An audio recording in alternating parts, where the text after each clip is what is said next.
Hey guys, Tepeset here, and we're back for episode 4 of the UnitedCraft server Let's Play.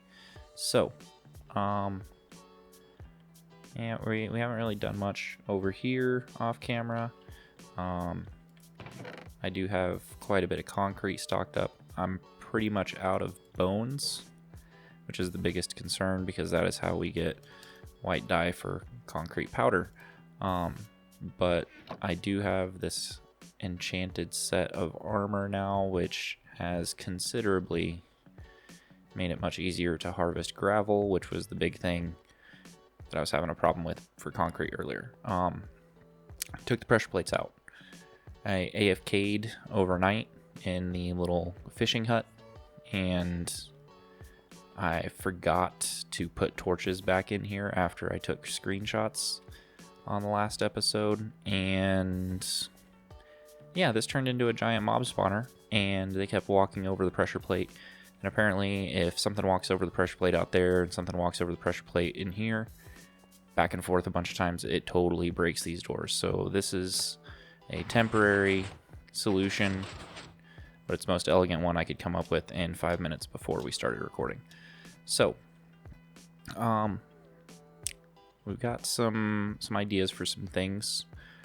We probably won't get to any of these major projects today in this episode, but really got some major issues to work out. We've got to figure out a way to optimize our sugarcane. We need to up this. I'm thinking we're going to switch over to a zero tick farm if we can get a hold of some slime. We need some slime to make a door like this over in the shopping district way over there for the shop. Either that, or we'll hold off on that until we can figure out a better setup for this. That'll be just as cool. But we're still going to need slime because I'm positive it's going to require sticky pistons. But yeah, I'd like to probably start this episode off because no matter what project we end up doing, we're going to need a ridiculous amount of materials.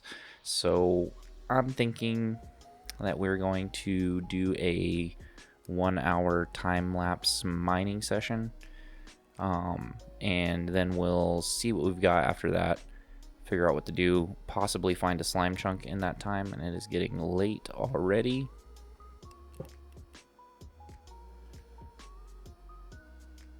But yeah, we're gonna try to get a bunch of materials mined out, get some more obsidian, possibly go to the Nether Fortress, see if we can get some blaze rods, and yeah, so we'll talk about the different projects in the time lapse and go. Okay, guys, so I kind of wanted to take a minute during the time lapse to kind of talk about the farms that we're going to be doing, or these builds that are coming up in the future. Now, I wanted to get your opinion on a couple things. Guaranteed, next project has to be an iron farm. We need a large supply of iron to be able to make hoppers, hopper mine carts, etc. So that just seems like the logical step in the progression of things for what we're doing with our base.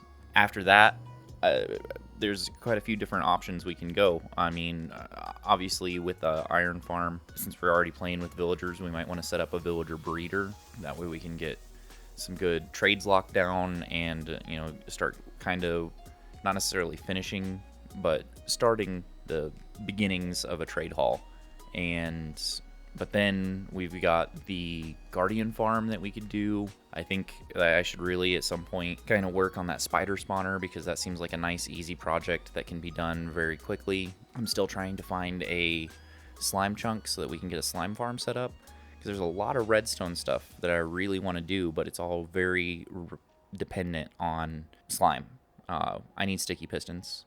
I need a lot of sticky pistons, and I don't have any slime. I mean, I have one slime ball, but that's not going to be near enough for most of the stuff that I need. That one slime ball is actually going to be reserved for the design on this little iron farm that I'm doing. So yeah, just if you got any ideas for stuff, let me know what you think I should be doing next, what you want to see built, and then also, like, should I stick with one theme and make this whole area like an ultra modern city type thing, hide everything with white concrete and terracotta and things like that, and black stained glass and white stained glass, and I don't want to overplay it if that's how people feel that it would be overplayed.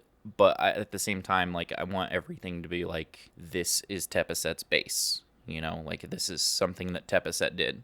So just let me know if you think it should all be tied together or what. But I think if you want to just let me know down in the comments, that would be great.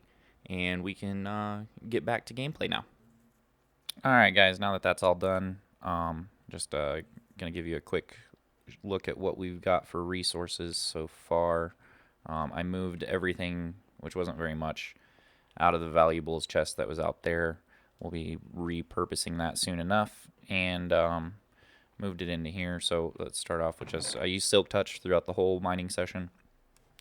So we got quite a bit of stone that we can turn into stone bricks. It's nice having regular stone instead of cobble finally. And then we got some, a couple diamond blocks. I'm just kind of doing this for organization's sake. But we got 28 lapis blocks, quite a few redstone blocks, quite a few coal blocks. I need to get a super smelter set up at some point too. It was not in that list of things that we talked about, but it'd be nice to just be able to come back from mining and throw all of the smeltable ores into a super smelter. But yeah, so yeah, we're gonna start kind of laying the foundations out for this iron farm right now. Okay, so our trip to the Nether was actually pretty fruitful. I got a little distracted by some stuff. Just happened to pick some things up on the way. But we did get our lava bucket, so we can start construction. Yeah, I think right here should be fine.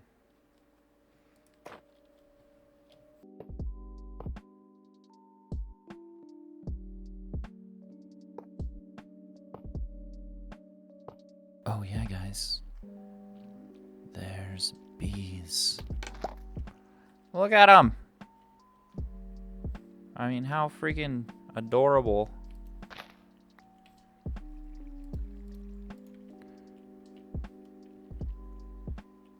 How freaking cool is that? Okay, so we've got a spawning platform up there. We've got a kill chamber all laid out over here. Water flowing everywhere. Hopper collection system. Like, we're ready to pretty much rock and roll, minus zombie and villager. Which is where this guy comes in. And that's one of the other benefits to actually building in the ocean, is all you gotta do is dip your toes in and a bunch of them will pop up. So we have Carlton here, who has volunteered to help us. The other cool thing is, if you put drowned in boats during the day, they don't attack you during the day. So like I said, you got the shade right here. He's not getting hurt at all. So you just dip your toes in if you wait right here. Plenty will show up to volunteer. Okay, guys, so we had kind of some issues with the iron farm. We'll go over there and explain that in a second, but I've been patching creeper holes. As you can tell, everything's kind of flat over here where it was just a giant caved in crater. And set up a little bit of a smoking operation for the fish that we have an abundance of, and started working on something else too. So you ready for the big reveal? I'm excited. It's actually coming out pretty good, and I want to get some opinions before I continue on with it, and see what everybody thinks. So, ta-da! So I really like these wraparound levels, but I kind of want to get rid of that little chunk of concrete because I don't want to bring it all the way down and keep going that way. If I add more levels, which I kind of really dig these support beams too. I think that's pretty nifty looking over here. But if I add more levels, I think I want to come back this way again. And then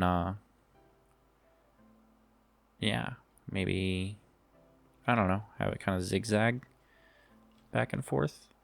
But yeah, let me know what you think down in the comments on what I should do, or if I should even go any bigger. Iron farm stuff. So this thing, I got the villagers over here, got everything set up. I tried a few different ideas for this portion. As you can see, the piston just pushes the zombies up to where they can see him. But my villagers keep unlinking from these freaking workstations, and I don't know what's going on. So it quit producing golems. I mean, it was working. They were all farmers, and it was working fine. I came over, and one guy was unlinked, and it had stopped working. But it's about all we got out of it for about 45 minutes.